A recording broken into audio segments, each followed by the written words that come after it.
আসসালামু আলাইকুম। আমার চ্যানেলে সবাইকে স্বাগতম। কাছের ও দূরের সবাইকে শুভেচ্ছা, অভিনন্দন আর একটা ভালোবাসা জানিয়ে শুরু করছি আজকের রেসিপি। তোমরা সবাই দেখছো যে এম কুকিং স্টুডিও, আর বরাবর মতো তোমাদের সাথে আছে আমি জান্নাত। আর আজকে তৈরি করে দেখাবো পুঁইশাক দিয়ে ব্যতিক্রমধর্মী একটি ভর্তা রেসিপি, একদম ভিন্ন প্রসেসে। আশা করি রেসিপিটি ভালো লাগবে। আর রেসিপি শুরুতে সবাইকে অনুরোধ করব পুরো রেসিপি জুড়ে আমার পাশে থাকার জন্য। তো এখানে দেখো আমি পুঁইশাক নিয়েছি, আর পুঁইশাক নিয়ে এটাকে আমি ভাজ করে নিচ্ছি কাটার সুবিধার্থে। তো রেসিপি শুরুতে বলি, প্রতিটি রেসিপিতে চমক থাকবে। যারা অনেকদিন থেকে আমাকে কমেন্ট করে আসছো, তো প্রতিটা রেসিপিতে আমি তাদের কমেন্ট পড়ে শোনাবো এবং স্ক্রিনশট করেও দেখিয়ে দিব। তো পাতাগুলি ভাঁজ করে আমি কাটতে থাকবো, আর এদিকে কিছু কমেন্ট পড়ে শুনেছি। সুখী কিচেন আপু লিখেছে, অনেক সুন্দর হয়েছে আপু, আপনার টমেটো ভর্তা রেসিপি খেতে ইচ্ছে করলো, লাল টুকটুকে ভর্তা। তো অনেক ধন্যবাদ আপু এত সুন্দর কমেন্ট করার জন্য। আর মনীষুমা লিখেছে, ভেরি ইয়াম্মি টমেটো ভর্তার রেসিপি শেয়ারিং আপু, লুকস ডেলিশিয়াস ভর্তা মাশাল্লাহ। ধন্যবাদ মনীষুমা এত সুন্দর একটি কমেন্ট করার জন্য। হ্যাঁ, সত্যি ডেলিশিয়াস ভর্তা ছিল। তো এবার আমি পুঁইশাকগুলো সুন্দরভাবে কেটে নিচ্ছি, কুচি কুচি করে কেটে নিচ্ছি। কেটে নিয়ে আমি সরাসরি পানিতে দিয়ে দিব ধোয়ার জন্য। তো এভাবে করে অফ ক্যামেরা সম্পূর্ণ শাকগুলো আমি কেটে নিব, কেটে পানিতে ধুয়ে নেব। আর খুবই অসাধারণ একটি ভর্তা রেসিপি, খুবই ভালো লাগে খেতে। তো তোমরা রেসিপিটা দেখতে থাকো। আর এদিকে আমি শাকগুলো ধুয়ে নিয়েছি, ধুয়ে এবার সরাসরি চুলে চলে এলাম। চুলে আমি ফ্রাইং প্যান বসিয়ে দিচ্ছি বরাবরের মতো। তো শাকগুলো দিয়ে দিচ্ছি। আর এই ভর্তাটি একটু ব্যতিক্রমধর্মী ভর্তায়, অন্য ভর্তার চেয়ে একটু আলাদা করে তৈরি করেছি। এখন শাক দিয়ে একটু লবণ দিয়ে সামান্য পরিমাণ পানি দিয়ে আমি এটাকে ঢাকা দিয়ে সিদ্ধ করে নেব। তো আমার শাকটা সিদ্ধ হতে থাকে, এদিকে আমি আরও কিছু কমেন্ট পড়ে শোনাচ্ছি। যারা আমাকে সবসময় কমেন্ট করে তাদের থেকে কিছু নাম বলছি।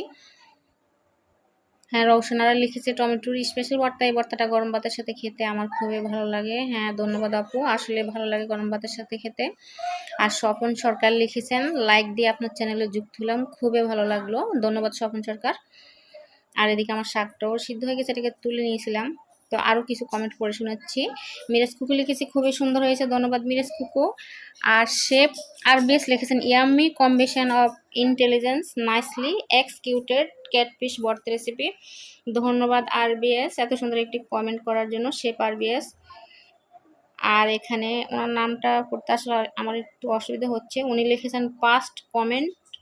হ্যাঁ, আমার চ্যানেলে আমার রেসিপিতে আপনার পাস্ট কমেন্ট, ধন্যবাদ পাস্ট কমেন্ট করার জন্য। তো এদিকে দেখো আমি শাকগুলো উঠিয়ে নিয়েছি, আর কিছুটা মরিচও ভেজে নিয়েছি।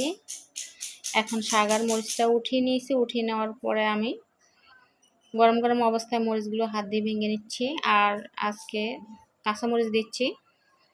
তো প্রতিদিন একঘেয়ে ভর্তা খেতে আসলে ভালো লাগে না, আজকে সেজন্য একটু ভিন্ন প্রসেসে ভর্তাটা তৈরি করছি। তো দেখো আমি কাঁচামরিচ আর পেঁয়াজটা দিয়ে সামান্য পরিমাণ একটু লবণ দিয়েছিলাম, লবণ দিয়ে ভালোভাবে মেখে নিচ্ছি। ভালোভাবে মেখে নেওয়ার পরে আমি এখন পুঁইশাকগুলোকেও ভালোভাবে মেখে নিচ্ছি। তো আজকে আমি কাঁচা তেল এবং কাঁচা পেঁয়াজ কাঁচামরিচ দিয়ে ভর্তাটা তৈরি করছি, খুবই অসাধারণ লাগে খেতে ভর্তাটা। তো ভালোভাবে একদম ভালোভাবে মেখে নিচ্ছে হাতে, যতটুকু শক্তি আছে, মানে কবজির যতটুকু শক্তি আছে ততটুকু শক্তি এটাকে মেখে নিচ্ছে। আর উপর থেকে একটু কাঁচা সরিষার তেল ছড়িয়ে দিয়েছি। তো এটা খুবই ভালো লাগে। আর ভর্তাটা এখন আমি খাবো না, সেজন্য আমি লেবুর রসটা দিইনি। তো খাওয়ার সময় একটু লেবুর রস দিয়ে দিবে, একটু গন্ধরাজ লেবুর রস, খুবই অসাধারণ হয় ভর্তাটি। তো আমার মনে হলো যে তেলটা একটু কম হয়েছে, আবার একটু তেল দিয়ে দিচ্ছি, তেল দিয়ে আবারও মেখে নিচ্ছি। তো ভর্তাটা তৈরি হয়ে গেল, পরিবেশন করে নিচ্ছি। এটা গরম ভাতের সাথে খেতে খুবই মজাদার হয়, বাসায় একবার হলো ট্রাই করবে। তো বন্ধুরা, তৈরি হয়ে গেল আমার পুঁইশাক ভর্তা রেসিপি। কেমন লাগলো আমার আজকের রেসিপি? ভালো লাগলে একটি লাইক করে দিবে প্লিজ।